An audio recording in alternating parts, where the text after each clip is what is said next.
Yung napuntahan namin, sobrang baha ngayon. Opo, mamimigay kami ng relief goods ni Chawo. Kailangan na din namin sumakay ng truck kasi ang dami naming dadaanan na baha. At bago pa nga namin mabigay yung mga relief goods, ang dami pa namin pinagdaanan. Kaya yung kaartihan ko sa buhay na bawas-bawasan dito. Kaya naman, from this to this.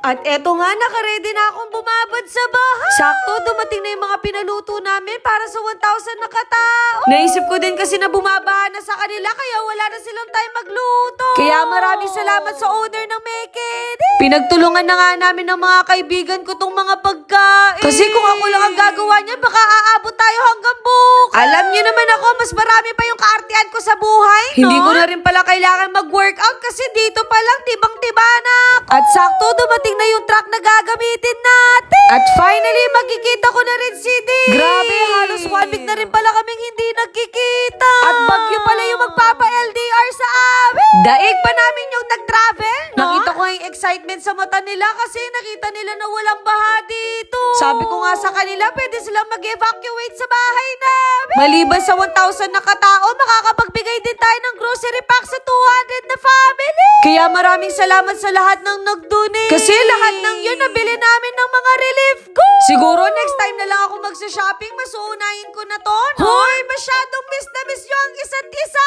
Sobrang na-appreciate ko nga yung owner ng truck na to kasi pinahiram lang sa amin. Kumbaga, willing din siya tumulong. Medyo naawa nga ako sa mga kaibigan ko kasi medyo mainit daw. Kaya feeling ko para silang ino-oven yan, no? Kami na nga yung umupo sa harap kasi kami yung magbibigay ng direksyon. Kung dati sa TV ko lang to nakikita, ngayon sa personal na. Normal naman talaga na may bagyo at malakas sa ulan pero yung bahay, hindi talaga. Kaya talaga nakakadurog ng puso, no? Ang first na pinuntahan nga namin dito sa Masanto. Ang dami din kasi nag-message sa akin na malalim din daw yung baha dito. At maraming salamat din sa CEO ng Skin Fantasy na si Ma'am Christine kasi sinamahan niya kami. At dito na nga nagsimula yung journey namin. Tinanong ko na nga yung mga tao dito, sanay na daw sila sa baha. Kasi every year na lang daw nangyayari to sa kanila. Feeling ko kung may experience ko to, baka hindi ko rin kakayanin. Kaya sobrang swerte na din natin na hindi tayo binabaha. Halos nasa school nga yung mga evacuees nila. At dito nga sa ground floor, baha na. Kaya yung klase nila dito, suspended talaga.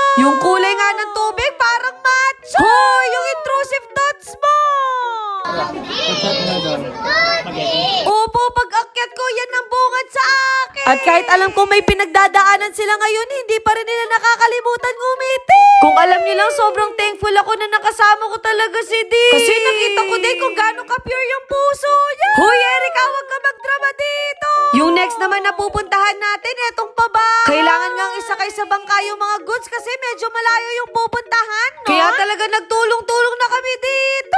Kung dati nakakasakay lang ako sa bangka kapag nakakapag-beach ako. Ngayon, sa baha naman. Gusto ko pa nga sana mag-crystal kayak kaso hindi clear yung tubig, no? At ang babait ng mga tao kasi binigyan pa kami ng tubig. Sabi namin sa kanila, maglakad na lang kami kasi hanggang tuhod lang naman. Kaso maraming butas, baka mahulog kami. Naalala ko tuloy nung bata ko, hindi ako pinapayagan ng tatay ko maligo sa ulan at sa baha. Pero ngayong na-experience ko siya, sa una lang pala masaya. Kasi marami ka din sakit na makukuha, no? Hindi pa nga ako kumakain at nalaman ko alas 5 na pala ng hapon. What if iluto ko na at kainin ko na tong isda? Hoy, hindi sa'yo yan. At ngayon nasa second destination na tayo dito sa Makabebe. Ang pinakamatagal daw na baha sa kanila, 6 na buwan. Kumbaga, mas matagal pa sa relasyon nyo. Isipin nyo sa kalahating taon, nagtiis sila ng gano'n. Malapit kasi sa kanila yung Pampanga River, kaya mabilis bumaha sa kanila, ginamit no? Na din nga tong chapel na to na evacuation center. Salamat din sa mga Coast Guard kasi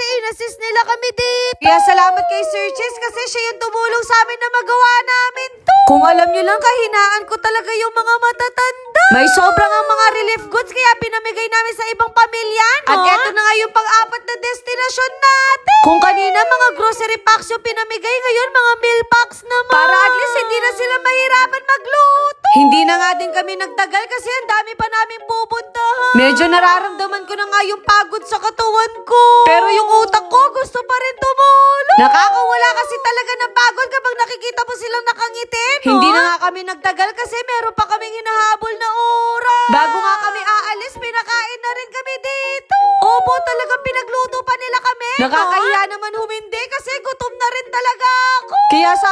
isasantabi ko muna yung pagiging mahiyain ko, no? Pagkaalis nga namin, bumuhos yung ulan, tapos high tide pa. At ngayon, nandito naman kami sa Apali. Meron nga silang mga tent dito kung saan sila pwedeng matulog. At nakakatuwa kasi nakilala pa kami nila Chawot dito. Ilang beses kong iniwasan yung ulan, pero nabasa din pala kami. Opo, nagmukha na kaming mga basang sisi.